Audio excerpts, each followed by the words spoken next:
Hello my beautiful YouTube family, কেমন আছো তোমরা সবাই? আশা করি সবাই অনেকটা ভালো আছো। So welcome back to another exciting video and welcome back to my YouTube channel versatile. তারপরে বলো, সবার দুর্গাপুজোর শপিং কমপ্লিট নাকি সবে আমার মধ্যে শুরু হলো? বাই দ্য ওয়ে, আমি কিন্তু আজকেই শপিং করতে গেলাম, আর আজকে আমি শপিং করতে গিয়েছিলাম কিন্তু হাতিবাগানে। আর আজ আমি হাতিবাগানে গিয়ে পুজোর জন্য কি কি শপিং করলাম সেই সমস্ত কিছুটা তোমাদের সাথে শেয়ার করবো। আর হাতিবাগানে আমি কেমন কি কালেকশন দেখেছি সমস্ত রকম ড্রেসেসের, সেটাও তোমাদের সাথে শেয়ার করবো। তাহলে চলো আর কথা না বাড়িয়ে ঝটপট ভিডিওটা স্টার্ট করা যাক। ফ্র্যাঙ্কলি স্পিকিং, আমি কিন্তু এত বছর ধরে আমার পুজোর শপিং প্ল্যানেট অথবা সোদপুর মার্কেট থেকেই করতাম, কিন্তু এই বছর প্রথম হাতিবাগান থেকে করছি। তাহলে চলো এখন তোমাদের সাথে শেয়ার করে নিই যে হাতিবাগান থেকে আমি কি কি কিনলাম। প্রথমেই তো পিউ আর মামুনি আমার সাথে গিয়েছিল, আর পিউ আর মামুনি দুজন মিলে এখানে দেখে নিচ্ছিল কেনার জন্য ব্লাউজ। তারপর ওদের ব্লাউজটা পছন্দ হয়নি ওই দোকান থেকে, তাই জন্য ওখান থেকে বেরিয়ে এসে আমি এই যে টপগুলো দেখছিলাম। আর তোমরা জানো এই টপগুলোর দাম ছিল মাত্র 200 টাকা।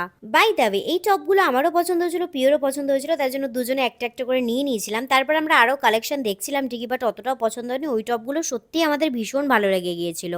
টপ দুটো কিনে নেওয়ার পর আমরা চলে গেছিলাম ওয়ান পিস আর গাউন দেখতে। তারপর আমাদের হঠাৎ মনে পড়লো যে টপ তো কিনে নিয়েছি, তার নিচে পরার জন্য জিন্স কিনতে হবে, তাই জন্য আমরা আবার চলে গিয়েছিলাম ওখান থেকে এই জিন্সের দোকানটাতে লেডিস কিছু কার্গো জিন্স দেখতে। তোমাদের সাথে সেদিনের একটা এক্সপিরিয়েন্স শেয়ার করি, সেটা হচ্ছে যে পিউ তো নিজের জন্য এই জিন্সেসগুলো দেখছিল, আর আমি এই যে জিন্সটা নিয়েছিলাম এটা কি তোমরা জানো এর একটা বাচ্চার কোমরের সাইজ ছিল, আর যেটা আমার একদম পারফেক্ট হয়েছে।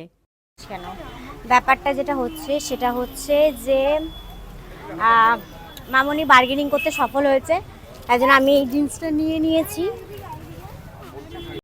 সত্যি কথা বলতে হাতিবাগানে গিয়ে আমি যে জিনিসটা বুঝলাম, যেটা এখন আপাতত কিছু বছর ধরে স্প্ল্যানেটে করা যায় না, সেটা এখন সত্যিই জানি না কেন এটা হয়েছে। মানে স্প্ল্যানেটে আগে যত পরিমাণে বার্গেনিং করা যেত এখন তার কিছু পরিমাণ করা যায় না, কিন্তু হাতিবাগানে তোমরা যদি প্রপার বার্গেনিং করতে পারো তাহলে কিন্তু ওনারা ছাড় দিয়ে দেন। এই যে ওয়ান পিসটা আমার এত পছন্দ হয়েছিল কালারটার জন্য, আর এর স্টাইলিংটা এত সুন্দর লাগছিল আমার। ওখানে মামুনি, পিউ, মাসি সবাই বলছিল যে এটা আমার উপর খুব ভালো লাগছিল। তোমরাও কিন্তু কমেন্টে অবশ্যই বলো যে এই ড্রেসটা পরলে আমাকে কেমন লাগবে। ওয়ান পিসটা তো আমার পছন্দ হয়েই গিয়েছিল, আর আমাকে ভালোও লাগছিল বলে আমি ওয়ান পিসটা নিয়ে নিয়েছিলাম। আর ওয়ান পিসটা নেওয়ার পরে আমরা চলে এসেছিলাম এই দোকানটাতে বেশ কিছু কুর্তির কালেকশন দেখতে। আর আমরা যেহেতু দুপুরে গিয়েছিলাম তাই কিন্তু আমাদের খুব জোর খিদেও পেয়ে গেছিল। খিদে পেটে থাকলে কি আর মন ভরে শপিং করা যায়, তাই জন্য আমরা মোটামুটি কেনাকাটি করে কিন্তু চলে এসেছিলাম এই রেস্টুরেন্টে, যেখান থেকে আমরা অর্ডার করেছিলাম একটা এগ চিকেন রোল, একটা এগ রোল আর একটা চাউমিন। দুজন মিলে মানে আমি আর মাসি মিলে ভাগ করে খেয়েছিলাম। তোমরা যারা আমার এই চ্যানেলে আমাকে প্রথম থেকে ফলো করছো তারা তো জানোই যে আমি কিন্তু রেস্টুরেন্টসের থেকে এরকম স্ট্রিট ফুড খেতে বিভৎস ভালোবাসি। আমি জানি না কেন আমার রেস্টুরেন্ট স্টাইলের থেকে এরকম স্ট্রিট ফুড স্টাইলের চাউমিন, রোল, মোগলাই এগুলো খেতে কিন্তু বিভৎস ভালো লাগে। আর হ্যাপি বিরিয়ানিও আমার ভালোই লাগে। খাওয়া শেষ করে বেরোতে না বেরোতেই ঝমঝমিয়ে শুরু হয়ে গিয়েছিল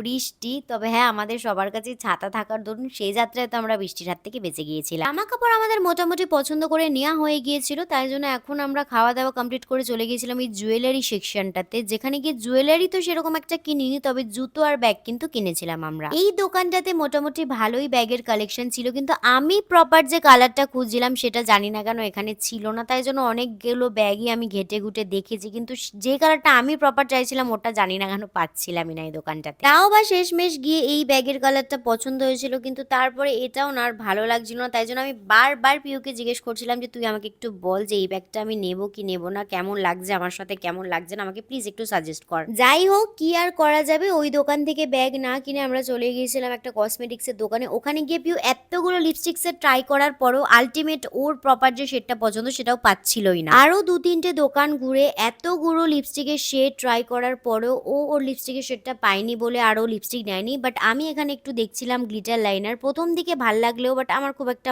নিতে ইচ্ছা করছিল না, তাই আর নিইনি। সত্যি বলতে মেকআপ প্রোডাক্ট সেরকম আমি কিছুই কিনি হাতিবাগান থেকে, তাই জন্য আমরা ডাইরেক্ট চলে এসেছিলাম জুতো কিনতে। প্রথম দিকেই সাদা জুতোটা তো দেখছিল ঠিকই, বাট খুব একটা না ভালো লাগছিল না। আমার তো এই জুতোটা বেশ পছন্দ হয়েছে। তারপরে এই জুতোটার পরে আরেকটা যে জুতো আমি দেখেছিলাম আমার ওটার থেকে আগের জুতোটা বেশি ভালো লেগেছিল বলে আমি কিন্তু ওই জুতোটাই নিয়েছি। আমি কিন্তু শুধু ওই হিলটাই নিইনি, আর একটা জুতো নিয়েছিলাম ডেলি ইউজের জন্য, কারণ সবসময় তো হিল পরে চলা যায় না, তাই জন্য ডেলি ইউজের জন্য আমি একটা পামশু টাইপসের শু নিয়েছিলাম, যেটা কিন্তু বেশ ভালো আর কমফোর্টেবল ছিল। আর পিউ কিন্তু পরে এই জুতোটাও ট্রাই করেছিল, এই জুতোটাও নিয়েছি। সবই আমার মন পছন্দের মতো কেনা হয়ে গিয়েছিল, শুধু বাকি ছিল একটা ব্যাগ কেনা, তাই জন্য এই যে ব্যাগটা তোমরা তুলতে দেখলে এই কালার ব্যাগটাই কিন্তু আমি নিয়ে নিয়েছিলাম, যেটা কিন্তু আমার খুব খুব খুবই পছন্দ হয়েছিল। কমপ্লিট করে তো আমার পেয়ে গেছিল আবারও খিদে, তাই জন্য আমি আমার এক বন্ধুকে বলেছিলাম যে চল একটু আড্ডা মেরে আসি আর কিছু খাওয়া দাওয়া করে আসি। তাই জন্য আমরা দুজন মিলে চলে গিয়েছিলাম প্রথমে একটা চায়ের দোকানে, যেখান থেকে আমরা অর্ডার করেছিলাম দুটো লেবু চা। সারা দিন পর এরকম রিফ্রেশিং একটা কড়া করে লেবু চা খাওয়ার পর